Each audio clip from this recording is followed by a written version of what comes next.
¿Qué tal? ¿Cómo estamos?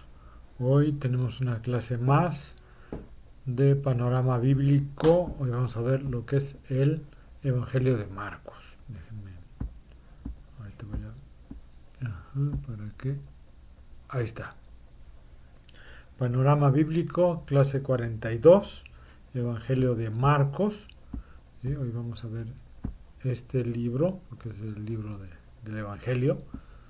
Y podemos... Déjenme sacar mis apuntes. Ahí estamos. ¿Sí? Este es el segundo evangelio de, de los cuatro evangelios de la Biblia. Es en orden cronológico, como están puestos precisamente en la Biblia. Y Marcos, bueno, que realmente se llama Juan Marcos, era su nombre completo, sí, fue compañero de Simón Pedro, o conocido como Pedro, ¿no?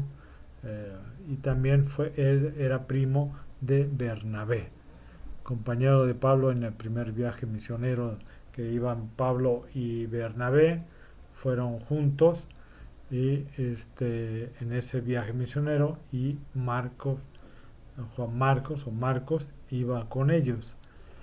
Su madre fue una cristiana rica, prominente en la iglesia de Jerusalén, y probablemente se cree que la iglesia se reunía en su casa. Marcos se unió a Pablo y a Bernabé en su primer viaje misionero, pero a la mitad del viaje, más o menos a mitad, se regresa por cómo ve toda la situación de las persecuciones, los golpes. Ya ven que los maltrataban, los golpeaban, los apedreaban, entonces se regresa, sí, pero entonces en el segundo viaje hay un fuerte enfrentamiento entre Pablo y Bernabé, y ya no va con ellos, ¿no? Se separa, se va con Bernabé y ya Pablo se va solo, ¿no? Eso lo podemos ver en Hechos 15, del versículo 37 al 38, y vemos la situación que se genera entre Pablo y Bernabé. Sin embargo, cerca del final de la vida de Pablo, él llamó a Marcos para que estuviera con él. En 2 de Timoteo, capítulo 4, versículo 11, ahí vemos eso.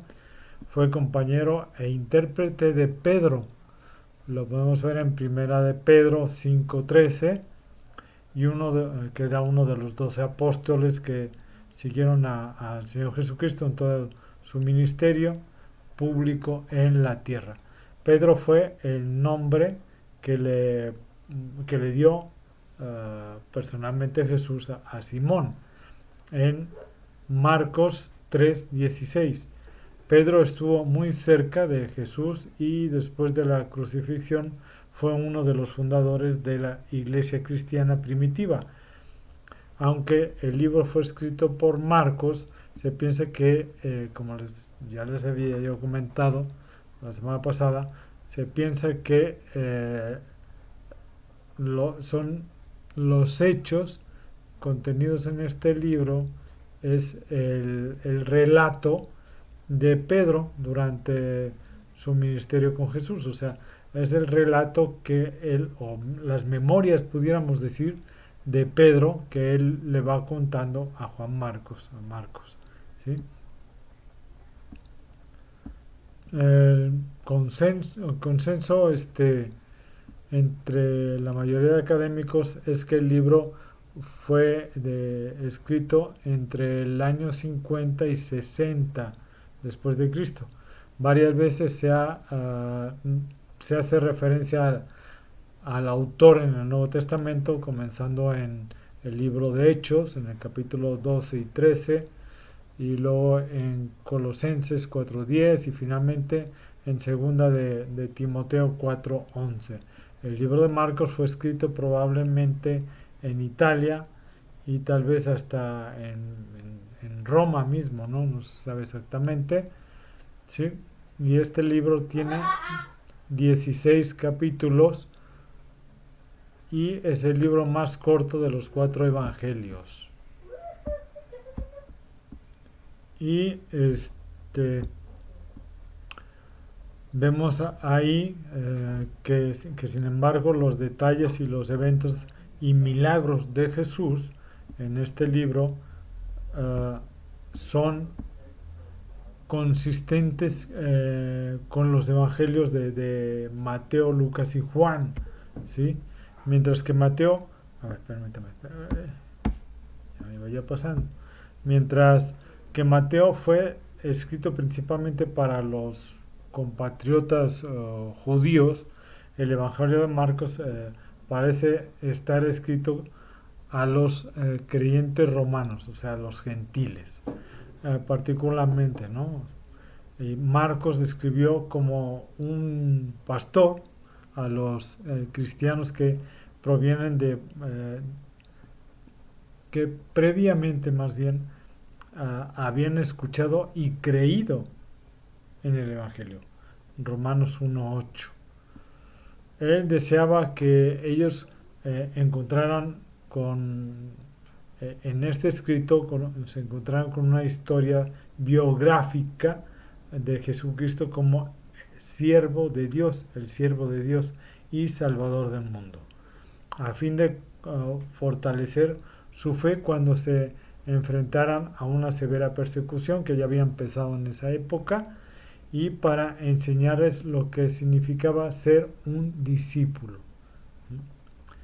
Está escrito con sencillez, moviéndose rápidamente entre unos episodios y otros en la vida de Cristo, debido a que la audiencia a quien Marcos se dirigía eran gentiles. Él no cita tanto el Antiguo Testamento, ¿sí?, como lo hace Mateo, que escribió principalmente para los judíos, como habíamos dicho.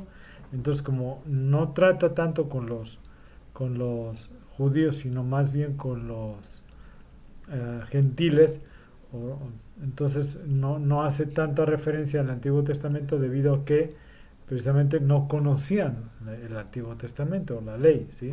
Entonces por eso no hace tanta referencia a ella.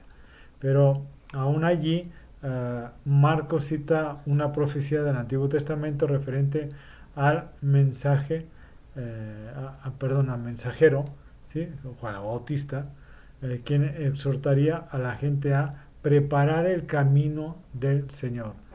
Marcos 1:3, y hace referencia a Isaías 4:3, mientras esperaba la llegada de su Mesías, ¿sí? El relato de Marcos no es solo un conjunto de historias, sino una narrativa escrita para relevar o revelar, ¿sí?, que Jesús es el Mesías, ¿sí?, hacer la relevancia fuerte acerca de eso. No solo para los judíos, sino también para los gentiles. En una profesión dinámica, los discípulos dirigidos por Pedro reconocen su fe en él, Marcos 8, 29 y 30, aunque fracasan en comprender plenamente a su Mesías hasta la resurrección, ¿sí? Hay unas características principales de este escrito o de este libro, ¿sí?, y las cuales es el más breve de los evangelios, escrito a los romanos, presenta a Jesús como siervo, no hay genealogía, nadie se interesa por el linaje de un siervo, y sobre todo que era para los gentiles, ¿no? Entonces no tenían ni idea o más bien no tenían mucha idea acerca de la genealogía que aparece ahí en la ley, ¿no?, en el Antiguo Testamento más bien. Omite los relatos de la infancia de Jesús, relata solo 4 parábolas: la del sembrador, el crecimiento de la simiente, la semilla de mostaza, los labradores malvados, ¿sí?, y séptimo alcanza más los hechos de Jesús que sus enseñanzas. Los romanos no se interesaban en las enseñanzas, eran más bien prácticos, ¿no? Eran hombres prácticos. ¿Sí? Y a ver, permita, ahí está. El Evangelio de Marcos está organizado en 7 secciones, como vimos, ¿sí? Y que describen la vida y ministerio de Jesús, de nuestro Señor Jesucristo. El primer capítulo comienza con la cita de Isaías, el profeta del Antiguo Testamento, y de Juan el Bautista, ¿sí? Quien profetiza la venida del Mesías. Este capítulo también detalla el bautismo y la tentación de Jesús. ¿Se acuerdan? En el desierto, ¿sí? El comienzo de la segunda sección del libro describe cuando Jesús llama a Simón Pedro y a su hermano Andrés para que le siguieran en su ministerio junto con los otros 10 discípulos. Marcos 1 del versículo 14 al 20. Jesús comienza a hacer milagros durante esta sección del libro, y conocida como su ministerio en Galilea, ¿sí? Esto lo vemos en el versículo 6, capítulo 6, versículo 29. ¿Sí? La tercera sección describe el retiro de cuando salen de Galilea, ¿sí? O sea, de Jesús y los discípulos, y el milagro de la alimentación de los 5.000, ¿sí? De las 5.000 personas con 5 panes y 2 pececillos. Marcos 6, versículo 37 al 44. Este capítulo también describe el milagro de Jesús caminando sobre el agua, Marcos 6, 49, la confesión, de Pedro de que Jesús es el Mesías, Marcos 8, 29, y la transfiguración en Marcos 9, versículo 2 a 5. En la última porción de esta sección, Jesús predice su muerte y su resurrección, Marcos 9:32. La cuarta sección, permítame, ahí está. La cuarta sección, comenzando con el versículo 9:33, cubre el periodo cuando Jesús va a Capernaum y predica a sus discípulos acerca de quién es el mayor, ¿sí? Marcos 9:36. Y hay otras referencias también de la vida, de que va a Judea, ¿no? Cuando está en Judea. En la sección 5 comienza en el capítulo 10 y allí enseña sobre muchos temas y hace milagros de restauración de la vista de un ciego que tuvo fe, Marcos 10:52, y de nuevo predica de su muerte y su resurrección a sus discípulos, Marcos 10:33 y versículo 34. En la sección 6 vemos de los capítulos 11 al 15 y comienza con la entrada triunfal a Jerusalén sobre un pollino, Marcos 11 de versículo 1 al 11. En Jerusalén Jesús enseña muchas lecciones al contestar muchas preguntas que le están haciendo y diciendo parábolas y advertencias a la gente. Es la cena del Señor, ¿sí? Ahí es narrada en los versículos, en el capítulo 14, versículos 17 al 26, y Jesús luego es arrestado, enjuiciado y crucificado en la cruz. Y la última sección de Marcos detalla el relato de la resurrección de Jesús desde de la tumba, ¿sí? Okay, vamos a pasar. Ahí está. Después del concepto sobre el poder y manifestación de la gloria de Jesús, el Hijo de Dios, fue su pasión, tenía que chocar con la mentalidad de los lectores, ¿no? Ahí, por eso es esa narrativa que tiene Marcos en esa sección, habla de un Cristo crucificado que era un escándalo para los judíos, ¿no? Primero de Corintios 1:23, y necedad para los gentiles, era locura, ¿no? Si se acuerdan. Por eso Marcos se esmera en dejar bien claro, que la pasión había sido predicha en el Antiguo Testamento, ¿sí? Capítulo 9, versículo 12, y lo vemos en Isaías 53:3, ¿sí? Entonces, o sea, vemos en varios del Antiguo Testamento, y Jesús mismo lo había predicho, ¿sí? Lo vemos en el capítulo 8, 31 al 30, el versículo 31 al 33, capítulo 9 del 30 al 32, capítulo 10, 30 al 34, ¿sí? Hace notar con insistencia que la pasión es parte del cumplimiento de su misión, dar la vida en rescate por muchos, ¿sí? Capítulo 10, versículo 45. Isaías también, en Isaías 53, versículo 10.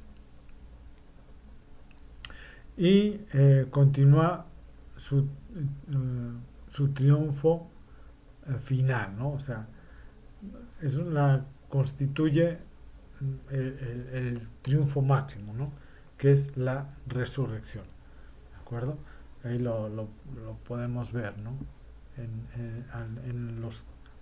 el final del Evangelio de Marcos, ahí lo podemos ver, que constituye su triunfo final, ¿sí? El Evangelio de Marcos presenta pues muchos hechos importantes, ¿no? Y lecciones significativas realmente. Establece claramente que Jesucristo es el Mesías que fue prometido en el Antiguo Testamento. Prueba que Jesús fue el Hijo de Dios, lo que afirma ser afirmó ser, perdón, al vivir una vida sin pecado y perfecta. Nadie más pudo hacer algo así más que él, ¿no? El Evangelio registra los milagros de Jesús en la naturaleza, por ejemplo, calmando la tormenta en capítulo 4, versículo 37 al 41, caminando sobre el agua en el capítulo 6, versículos 48 al 51, y secando el árbol de higos, ¿sí? El capítulo 11, versículos 12 al 14. Sus milagros también incluyen sanidad de muchas personas, incluyendo a la suegra de Pedro en el capítulo 1, 30 y 31, versículos 30 y 31, el hombre paralítico en el capítulo 2, versículos 3 al 12, mujer con flujo de sangre en el capítulo 5, versículo 25 al 29, y el sordo, ¿no? Sordomudo, perdón, del capítulo 7, del versículo 31 al 37. Jesús también exhibió poderes milagrosos sobre la muerte, ¿sí? En la resurrección de la hija de Jairo, ¿sí? Capítulo 5, versículo 37 a 39. Y el hecho más importante del Evangelio de Marcos es la evidencia de que Jesucristo venció el poder de la muerte a través de su resurrección, ¿sí? Él probó que no hay ningún poder que pueda vencerlo, que Él tiene la autoridad para ah, perdonar los pecados de la gente y que Él es el unigénito Hijo de Dios. Finalmente Jesús le da a la gente instrucciones de cómo Dios desea que la gente viva, responda en las circunstancias difíciles y tome decisiones concernientes a su futuro eterno. No solo en esta vida, sino en la vida venidera, que es la eternidad.